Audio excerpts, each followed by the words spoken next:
Fala galera do nono ano, olha aí gente, preparei esse videozinho aqui para explicar o TD que eu postei, né? E aí a gente responder a maior parte das questões que estão aqui, até mesmo porque o conteúdo já foi visto em quase todas as turmas. Tem uma ou duas questões aqui que a gente não vai responder nesse vídeo, que são as questõezinhas sobre o ciclo do nitrogênio, tá? Mas as questões que tem sobre o ciclo do carbono, a gente já consegue responder na sua grande maioria, tá bom? Então a gente vai passar aqui rapidão. Já coloquei o gabarito das questões. Logo após cada questão tem o gabarito e o comentário. E no final tem o gabarito geral. Tá certo? Então vamos lá? Olha só, a primeira questão do nosso TD é uma questão que fala sobre... Tcharam! A gente já viu ela aqui. Ah, meu Deus, cadê? Chega? Ah, tá aqui, pronto. É uma questão lá do capítulo 1, né? Que fala sobre ciclo da matéria e transferência de energia. Pirâmide, olha só, todos os elementos que a gente já conhece. Cadeia alimentar. Então, o que ele diz aqui? Em determinados casos, populações de consumidores terciários são menores do que as das populações de consumidores primários e secundários. Observe a imagem que representa a relação entre o número, pirâmidezinha de número então, né, de cada um dos membros de uma mesma cadeia alimentar. Lembrando, né, gente, ó, cada barrinha dessa daqui representa um nível trófico. Então, vamos lá. Aí ele pergunta, a população de falcões é reduzida em comparação com a de tordos e a de caramujos em função do seguinte fator. O que ele está perguntando? Ele está perguntando por que tem menos falcões do que tordos, do que caramujos, do que trevo. E isso aqui pra gente é muito fácil, né? Aí ele vem aqui para os itens. Item A, perda energética ao longo dos níveis tróficos, demanda elevada de vegetais pelos herbívoros, digestão lenta de celulose. Ixi, nada a ver. Competição interna por recursos entre os predadores, a gente sabe tranquilamente que a resposta dessa questão é a letra A. A população de falcões é reduzida em relação aos outros animais, pois a energia vai se perdendo ao longo dos níveis tróficos. Não só vai se perdendo, olha só, como a gente não pode deixar de lembrar que o fluxo de energia, ele é unidirecional. Se ele é unidirecional, ele sai dos produtores, vai aos consumidores e ao ecossistema ele não retorna. Boa parte, inclusive, é perdida sob a forma de calor, restando para o nível trófico seguinte aproximadamente 10% do que estaria disponível do nível trófico anterior. Olha aí, questãozinha fofa, que a gente sabe fazer, nono ano todo se garantindo, nunca mais erra uma questão dessa. Questão 2. Ah, gente, uma coisa legal, tá? O bom do vídeo é que você vai e volta quantas vezes você quiser para ouvir a explicação, tá certo? Então, ó, nos oceanos pode ocorrer a seguinte cadeia alimentar: cadeia marinha, fitoplâncton, zooplâncton, peixes pequenos, peixes grandes, e ele ainda dá aí o nível trófico ocupado, né, o papel de cada um desses níveis aí nesse ecossistema. Aí ele explica, ó. Fitoplâncton é o conjunto de organismos fotossintetizantes que ficam à deriva nos oceanos. Ele representa o primeiro elo na transferência de alimento. Então, a gente já sabe que eles são produtores. A produtividade primária bruta é feita pelo fitoplâncton. O zooplâncton, conjunto de pequenos organismos heterótrofos, portanto, são consumidores. Consome o fitoplâncton e assim sucessivamente é o que ele está explicando. E é quando ele chega bem aqui assim, ele diz, ó, a quantidade de energia diminui no decorrer, ó, quantidade de energia diminui no decorrer das relações de cadeia alimentar. Se diminui, qual é o item correto aqui? Olha só. Uma cadeia deve sempre possuir muitos níveis tróficos como forma de garantir a mesma quantidade de energia em cada um desses níveis. Vamos lá. Tem uma pizza. Tenho 2 pessoas. Aqui, ó. 2 pessoas vão consumir metade da pizza. Mas se eu tiver 4 pessoas, as pessoas vão consumir 1/4 de pizza. É mais ou é menos? Menos, né, gente? Se vai ter menos disponível, então esse item tá bugado. B. Quanto mais curta for uma cadeia alimentar, menor será a quantidade de energia disponível para o nível trófico. Vixe Maria. Quanto mais curta, menor a energia. A gente acabou de ver aqui na pizza. Errado, né? C. A quantidade de energia disponível aumenta à medida em que é transferida. Nem leio o resto, perco nem meu tempo. D. Todos os níveis tróficos dissiparam parte da energia adquirida por meio das próprias atividades metabólicas e de calor. Esse negócio aqui me parece fofo. Vamos ver?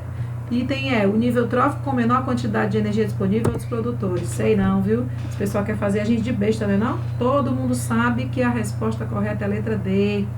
Parte da energia é perdida em todos os níveis tróficos através de atividades metabólicas, como a respiração. Tem nem o que pensar. Setembrino raiz sabe dessa questão de boa. Questão 3, questãozinha que eu amo. Sabe por quê, gente? Um hábito que a gente precisa começar a adquirir é o hábito de conversar com as questões, de conversar com as imagens, tá certo? Uma questão como essa é uma questão fácil e a gente não pode estar perdendo questão fácil. A gente não pode estar perdendo questão que a gente sabe a resposta, né? E aí, às vezes, erra porque não soube ler a figura. Então, vamos lá. A figura mostra uma cadeia alimentar em que cada nível trófico está associado a um círculo de diâmetro específico. Olha só. Aqui o círculozinho do fitoplâncton, do zooplâncton, dos invertebrados. Aí o círculo vai aumentando, né? Se a gente pegar esse daqui e pensar lá nas pirâmides que a gente já conhece, tem um evento em que, à medida em que eu me afasto lá da base, isso vai aumentando. É a pirâmide de números? É a de biomassa? É a de energia? Ou isso aqui está relacionado com o acúmulo de substâncias nos tecidos dos organismos, uma vez que essas substâncias são não biodegradáveis? E aí, nesse caso, gente, ó, não tem nem o que pensar. Os círculos associados a essa cadeia alimentar quantificam a concentração de metais pesados. Como foi que a gente chamou isso aqui? Magnificação trófica, amplificação trófica, bioacumulação, né? São todos sinônimos aí que a gente já conhece. Vocês estão vendo? Não é difícil, questão fácil, tem poucos dados, não é uma questão assim, que te dê muitos elementos gráficos, mas é uma questão fácil, uma questão de conteúdo, tá bom? Questão 4, questão fofa também, a gente sabe fazer. Questão 4, nicho ecológico é o conjunto de recursos e condições em que o indivíduo ou população vive e se reproduz. Ou seja, a função, né? É a profissão do indivíduo ou da espécie naquele ecossistema onde ele vive. Todo nicho apresenta uma faixa de tolerância aos fatores ecológicos dentro da qual a existência da espécie é possível. Gente, dentro do nicho tem o quê? Tem um lugar onde esse povo vive, né? Como é que eu chamo isso? Para quem não lembra, habitat. Eu tenho várias espécies no mesmo habitat, cada uma com um nicho ecológico diferente. Às vezes, dentro da mesma espécie, a gente tem nichos diferentes. Vamos lembrar aí do mosquito da dengue, né? Que a gente conversou lá nas nossas aulas. Mosquito da dengue, a fêmea, ela se alimenta de sangue, ela é hematófaga, enquanto o macho é herbívoro, ele se alimenta de néctar, de seiva das flores, das plantinhas, tá certo? Nem compete com a fêmea, né? É aquela pessoa sabida, ele não vai competir com a parceira dele. Mas enfim, o que acontece? Quanto mais distante eu tiver, olha só, quanto menos eu compartilhar o nicho com outra espécie, melhor vai ser para mim, concorda? Para eu morar naquele mesmo ambiente. Vamos supor que eu tivesse no mesmo ambiente, ó, cavalo, zebra, vaca. Onde é que esse pessoal compartilha o nicho? Na comida, né? Eu tenho um tanto de comida para essas 3 espécies. Vocês acham que a curva dela vai ser essa primeira ou vai ser essa segunda? Porque a questão está me pedindo aqui, ó, A relação ecológica, sem spoiler. A relação ecológica interespecífica capaz de provocar o estreitamento de nicho preferencial apresentados nos gráficos é a competição, né, gente? A gente viu isso em sala, apesar de não termos visto ainda as relações ecológicas, né? Olha só, quando eu tenho no mesmo habitat compartilhamento de nicho, eu estimulo a competição. E aí, claro, a gente vai ver mais adiante que existe um princípio onde aqueles que compartilham do mesmo nicho, em relação à competição, vai sobreviver o que for mais sabido, que melhor aproveitar os recursos do meio, tá certo? Por isso que nessa questão aqui, tranquilo e calmo, competição, beleza? Olha, essa questão é fofa. A gente acabou de falar sobre ciclo da água, foi? Ciclo da água que a gente já aprendeu que nada mais é uma recolocação da água. Desde que o planeta estabilizou, é a mesma. A gente tem aí um ciclo em que ocorre, olha só, evaporação, condensação, precipitação, né, e o reabastecimento da Terra. A gente viu também que os seres vivos participam do ciclo da água como? O ser vivo precisa de água. Ele não só precisa de água, como ele consegue essa água através da ingestão. As plantinhas, através das suas raízes, os animais, através da ingestão. E a gente elimina essa água o tempo todo, né, nos nossos processos metabólicos, mas principalmente no caso dos vegetais, a partir da evapotranspiração e, consequentemente, nós, através da nossa respiração, que liberamos água o tempo inteiro. Então, o que ele quer é que você complete aí a questão com palavras que são que completem aí essa afirmação. Então vamos lá. Pela análise da figura, pode-se concluir que a quantidade de água que evapora por ano da superfície da Terra para a atmosfera iguala, né, gente, a quantidade precipitada. Por quê? Só vai evaporar o que eu tiver na Terra. Quando chega lá nas nuvens, o que acontece? Condensa, fica mais denso e precipita. Ok? A energia absorvida pela água, vocês estão vendo isso lá na química, para que haja evaporação, né? Eu preciso que as molequinhas de água se agitem, então ela absorve energia para poder eliminar aí essa água, né? Posteriormente, a condensação do vapor formado libera a energia potencial da água em forma de calor. A evaporação e não a precipitação é que determina o fluxo de água através do ecossistema, mas essa questão é muito tranquila, principalmente quando você vai lá na geografia e lembra que na floresta amazônica chove muito. Chove muito por quê? Porque transpira muito, evapora muito, então por isso que chove bastante. Olha só, gente, que coisa legal. Numa mesma questão, a gente tem 3 disciplinas, né? Se eu contar com português, a interpretação, 4. Eu tenho português, química, biologia e geografia numa mesma questão, só para deixar a gente mais sabido. Item E responde essa questão tranquilamente, beleza? Bom, essa questão é uma questão de ciclo do carbono. Rose, não estou entendendo nada, tá cheio de seta aqui. Gente, mas vamos lá, ó. Se a gente olha aqui para as setinhas, a gente vê aqui, olha só, tem uma setinha do combustível para carbono, virando CO2. Tem outra setinha aqui, 3, ó, também, fungos e bactérias. Isso aqui me lembra o quê, hein? Decomposição, né? Vegetais e animais. Muito bem. O CO2, olha essa setinha, vindo para os vegetais. O que é que um vegetal faz com CO2, gente? Ele faz fotossíntese. E o que é que os vegetais liberam para os animais, para que os animais possam fazer, possam utilizar aqui, ó, esse CO2? Primeiro, através da alimentação, através da respiração, eu consigo esse CO2 aqui. Essa é a interpretação dessa figura aqui, gente. E aí ele diz assim, ó, Identifica-se respectivamente como um processo responsável pelo aquecimento global. Puxa, não tem nem o que pensar, né? O aquecimento global, onde eu tenho aí acúmulo dos gases estufa, dentre eles o CO2 e o metano, o CH4. E um processo que contribui para a sua mitigação. Rose, nunca na minha vida eu ouvi falar nessa palavra. Para diminuição, né?